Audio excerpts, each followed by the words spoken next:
These sacks of dry tobacco leaves were ferried by these trucks from farmers in different parts of the country and delivered here to the British American tobacco cigarette processing plant in Kampala.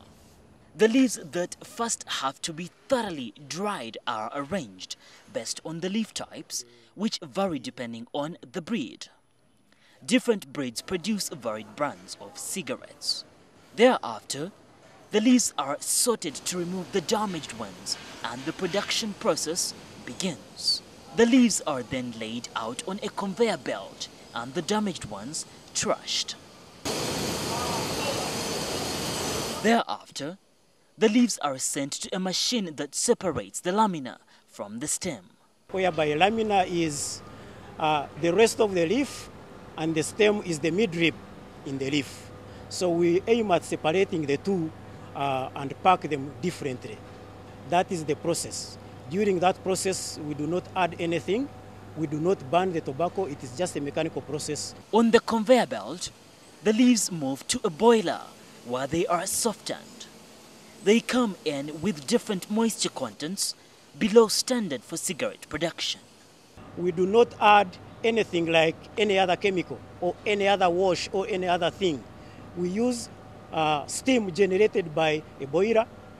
So we boil water, transport it at some pressure, and inject it into conditioning equipment. And this steam, this hot air that is generated from this kind of environment conditions this tobacco so that it is ready for the threshing process. Sieving of the leaves then follows to create the size of particles to be used to pack and make cigarettes. Now the entire process is very natural, and there are mainly three pollutants from this process. The first being noise, and then dust, and then the odor. However, the company has specifications into place to check these three main pollutants. But as the leaves and stems are transported through the system, they generate a lot of dust which is trapped and collected at every point in the system.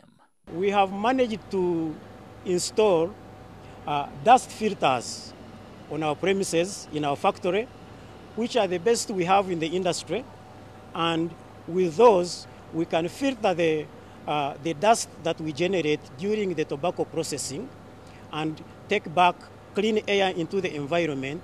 This air has an odor that experts say is safe because it is from an agricultural product and is part of the 6.8% waste generated throughout the process.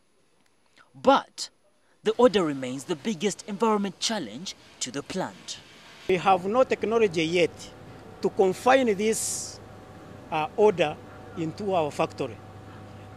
It is a concern which we have put arrangement in place to see that we look for technology that can actually put it to control. The removed stems are combined with the dust. Farmers, especially those growing bananas and pineapples, can use this combination as manure due to the nutrients they can add to the soil. The entire process is referred to as leaf threshing. This process has been developed to remove proteins and polyphenols from tobacco without affecting its physical structure. This is because proteins are thought to be the precursors of many nitrogen-containing tobacco smoke toxins such as hydrogen cyanide and the mutagenic aromatic amines.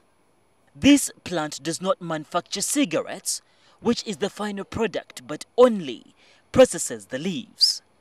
In future, the plant managers expect external environmental effects to be minimized by controlling spillage and emissions to the air and water. Krikadoda, NTV.